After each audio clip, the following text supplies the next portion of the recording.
नमस्कार दोस्तों, मैं हूं प्रज्ञा और आप देख रहे हैं दो टूक यानी बदलो सोच बदलो ज़िंदगी। हर रोज़ की तरह मैं फिर उपस्थित हूं आपके सामने कुछ पंक्तियों को लेकर के, कुछ बातों को लेकर के। लेकिन आज का जो मेरा विषय है वो मोटिवेशनल नहीं है। मैं दूसरे विषय पर आपसे चर्चा करने वाली हूं आज। दोस्तों, मैं ज़्यादा वक्त ना लेते हुए अपनी बात को मैं शुरू करती हूँ।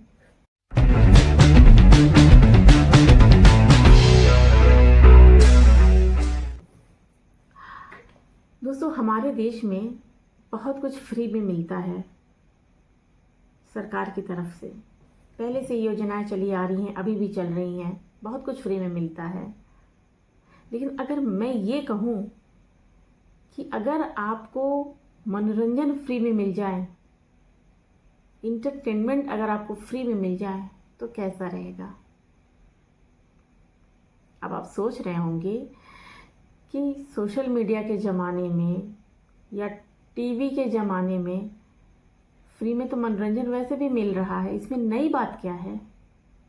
तो नई बात ये है दोस्तों कि अगर ये मनोरंजन आपको किसी खास कैरेक्टर के द्वारा मिले, किसी व्यक्ति विशेष के द्वारा मिले तो कैसा रहेगा।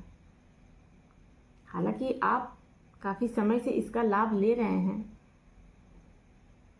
लेकिन क्या कभी आपने उस कैरेक्टर की तरफ गौर किया? तो शायद नहीं। जी हाँ, आज मैं जिस कैरेक्टर की बात कर रही हूँ वो एक बहुत ही विशेष कैरेक्टर है हमारे देश का। प्रभु की बड़ी असीम कृपा है कि उन्होंने एक ऐसा विशेष कैरेक्टर धरती पर अवतरित किया हमारे आपके मनोरंजन के लिए। सच में, क्योंकि वो मनोरंजन के लिए पूरी तन्मयता के साथ जी जान लगा देता है अपना, और कहीं भी कभी भी कुछ भी करके वो हमारा मनोरंजन करता है निस्वार्थ भाव से।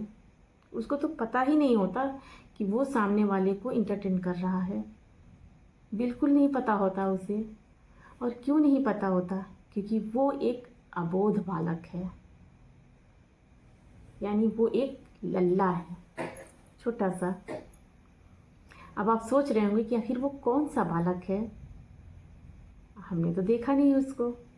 जी नहीं, आप बहुत अच्छे से जानते हैं उसे।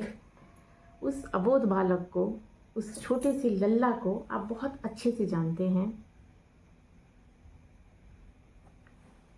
ये लल्ला, मैं उसको लल्ला इसलिए कह रही हूँ क्योंकि वाकई वो लल्ला है, मेरे देश का लल्ला है वो। और लोग उसको बहुत अलग अलग नामों से पुकारते हैं, लेकिन मैंने उस विशेष कैरेक्टर को लल्ला कहा है, देश का लल्ला। तो दोस्तों, आप भी उसको देश का लल्ला ही कहिए। और मैं ये कहती हूँ कि वीडियो को वायरल कीजिए और ये नाम उस व्यक्ति तक पहुँचे कि हाँ, वो इस देश का लल्ला है। तो कौन है ये लल्ला? वो ऐसी क्या बातें करता है, ऐसी क्या हरकतें करता है कि लोगों को आनंद आता है। इस तनाव भरी ज़िंदगी में भी लोग उसकी वीडियोस को देख कर के ठहाके लगाते हैं। आप भी लगाइएगा, आप ये क्लिपिंग देखिए। एटम बॉम्ब में फटेगा तो आप इलेक्शन कमीशन आपको दिखेगा नहीं होंगे। और ये जो इलेक्शन कमिश्नर बैठे हैं, इन तीनों से मैं कह रहा हूं, इंडिया गठबंधन की सरकार होगी, फिर हम आप तीनों को देखेंगे, कार्रवाई आपके खिलाफ करेंगे। कैसा लगा मेरा मजाक?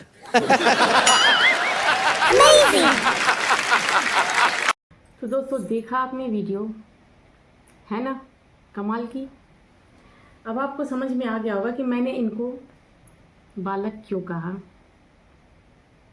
इनकी हरकतें ऐसी रहती हैं, ये कहीं भी कभी भी कुछ भी शुरू हो जाते हैं और अनर्गल प्रलाप इनका तो पेशा बन गया है। कुछ भी बोलेंगे किसी को भी।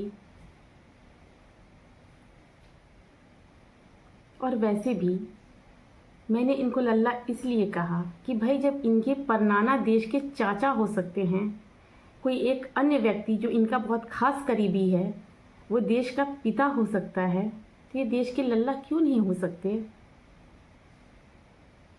और मेरी तो ईश्वर से प्रार्थना है कि हमेशा लल्ला ही बने रहें और हमारा इसी प्रकार से मनोरंजन करते रहें। और सच कहूँ तो इनकी जो जन्म पत्रिका है ना, ये एक विशेष समय में पैदा हुए हैं, विशेष कालखंड में, विशेष तिथि मुहूर्त में पैदा हुए हैं। और हमारे देश के ज्योतिषाचार्यों से मेरी विनती है, मेरा आग्रह है उनसे कि इनकी पत्रिका का गहन विश्लेषण करें। इनकी जन्म पत्रिका एक रिसर्च का विषय है वाकई में। दूसरी बात, क्या आप जानते हैं कि इनका विवाह क्यों नहीं हो रहा या ये विवाह क्यों नहीं कर रहे? अरे भाई, जब ये लल्ला हैं, अबोध बालक हैं, तो इनकी शादी कैसे हो सकती है? ये बाल विवाह के अपराध में जेल नहीं चले जाएंगे? तो जेल जाने के डर से ये विवाह नहीं कर रहे। अब आप सोचिए कितना बड़ा त्याग इन्होंने किया है देश के लिए। पिता शहीद हो गए, माता ने कुर्सी का त्याग किया और पुत्र वैवाहिक सुख का त्याग कर रहा है। सच में